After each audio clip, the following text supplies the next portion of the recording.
Kaleshwaram commission నోటీసులతో BRS డైలమాలో పడిందా? కాళేశ్వరం ప్రాజెక్టుపై కాంగ్రెస్ సర్కార్ చేస్తున్న ఆరోపణలు, విమర్శలను తిప్పికొట్టలేకపోయామని గులాబీ నేతలు అంతర్మథనంలో పడ్డారా?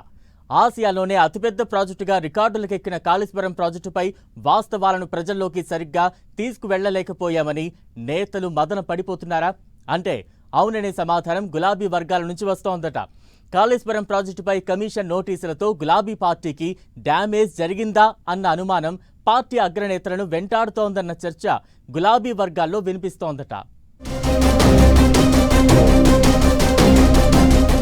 కాళేశ్వరం ప్రాజెక్టులో 1,00,000 కోట్లు దోచుకున్నారన్న ప్రచారం, మేడిగడ్డ బ్యారేజ్ పిల్లర్ కుంగిపోవడంతో మొత్తం ప్రాజెక్టుపైనే అనుమానాలు. ఇప్పుడు పీసీ ఘోష్ కమిషన్ నోటీసులతో ఇమేజ్ డ్యామేజ్. ఇదే ఇప్పుడు గులాబీ పార్టీని తీవ్ర ఆందోళనకు గురిచేస్తోందట. కాళేశ్వరం ప్రాజెక్టు విషయంలో తాము ఏ తప్పు చెయ్యలేదని నెత్తినోరు మొత్తుకున్నా ప్రజల్లోకి మాత్రం వాస్తవాలు వెళ్లడం లేదని వాపోతున్నారట కారు పార్టీ నేతలు.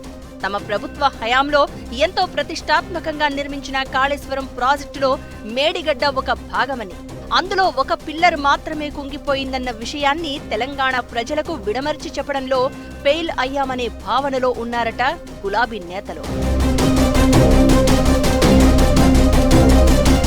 బీఆర్ఎస్ ప్రభుత్వ హయాంలో కాళేశ్వరం ప్రాజెక్టును ప్రతిష్టాత్మకంగా చేపట్టారు అప్పటి సీఎం కేసీఆర్.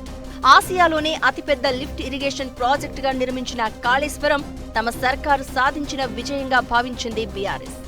దాదాపు 94,000 కోట్లు ఖర్చు చేసి నిర్మించిన కాళేశ్వరం ప్రాజెక్టు గురించి చాలా గొప్పగా చెప్పుకున్నారు గులాబీ పార్టీ పెద్దలు. అయితే 2023లో ప్రాజెక్టులోని మేడిగడ్డ బ్యారేజ్లోని ఓ పిల్లర్ కుంగిపోవడం రాష్ట్రంలో ఒక్కసారిగా పొలిటికల్ టర్న్ తీసుకున్నట్లుగా సీన్ మొత్తం మారిపోయింది. మేడిగడ్డలోని పిల్లర్ కుంగిపోవడంతో గులాబీ పార్టీకి అతిపెద్ద మైనస్ అయిందన్న టాక్ పార్టీ వర్గాల్లో వినిపిస్తోంది. నిర్మాణ సమయంలో బీఆర్ఎస్ సర్కారుకు ఎంత గొప్ప పేరు వచ్చిందో ఆ తరువాత అంతే స్థాయిలో డ్యామేజ్ కూడా అయ్యింది. పిల్లర్ కుంగిన ఘటనపై కాంగ్రెస్ ప్రభుత్వంతో పాటు బీజేపీ కూడా 1,00,000 కోట్ల అవినీతి జరిగిందని గత బీఆర్ఎస్ సర్కార్పై ఆరోపణలు, విమర్శలు గుప్పిస్తున్నారు. సీన్ కట్ చేస్తే ప్రస్తుతం కాళేశ్వరం ప్రాజెక్టుపై కాంగ్రెస్ ప్రభుత్వం నియమించిన జస్టిస్ పీసీ ఘోష్ కమిషన్ విచారణను స్పీడప్ చేసింది. ఏకంగా పార్టీ అధినేత కేసీఆర్, మాజీ మంత్రి హరీష్ రావును కమిషన్ విచారణకు పిలవడంతో బీఆర్ఎస్ డైలమాలో పడింది. కేసీఆర్ విచారణకు హాజరవుతారా లేదా అన్నది పక్కన పెడితే ఆయనకు కమిషన్ నోటీసులు జారీ చేయడంతో ప్రజల్లోకి తప్పుడు సంకేతాలు వెళ్తున్నాయన్న ఆందోళన గులాబీ పార్టీలో నెలకొందట. ఒకవేళ పీసీ ఘోష్ కమిషన్ ముందు కేసీఆర్, హరీష్ రావు హాజరై తాము ఏ తప్పు చెయ్యలేదు అని చెప్పినా జరగాల్సిన డ్యామేజ్ మాత్రం జరిగిపోయిందని వాపోతున్నారట. కేసీఆర్ ఏదో తప్పు చేశారన్న కోణంలో కమిషన్ విచారణకు పిలవడాన్ని బీఆర్ఎస్ శ్రేణులు జీర్ణించుకోలేకపోతున్నారట.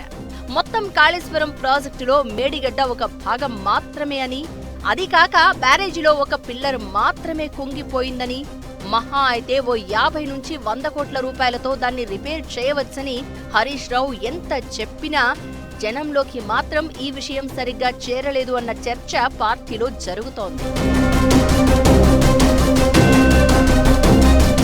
మొత్తానికి గులాబీ పార్టీ అధినేత కేసీఆర్ కు కమిషన్ నోటీసులు జారీ చేయడంతో ఏం జరగబోతోందో అన్న ఆందోళన పార్టీ వర్గాల్లో నెలకొంది. కాళేశ్వరంపై ఆరోపణలు, విమర్శలు వచ్చిన కొత్తలోనే ధీటుగా తిప్పికొట్టడంతో పాటు తాము ఏ తప్పు చేయలేదనే విషయాన్ని ప్రజల్లోకి బలంగా తీసుకెళ్లుంటే బాగుండేదన్న అభిప్రాయం వ్యక్తమవుతోంది. ఇప్పటికైనా కాళేశ్వరం ప్రాజెక్టు అంశంలో అన్ని వాస్తవాలను జనంలోకి తీసుకెళ్లేందుకు వ్యూహాత్మకంగా వ్యవహరించాలని బీఆర్ఎస్ పార్టీ నేతలు ఓ నిర్ణయానికి వచ్చారట.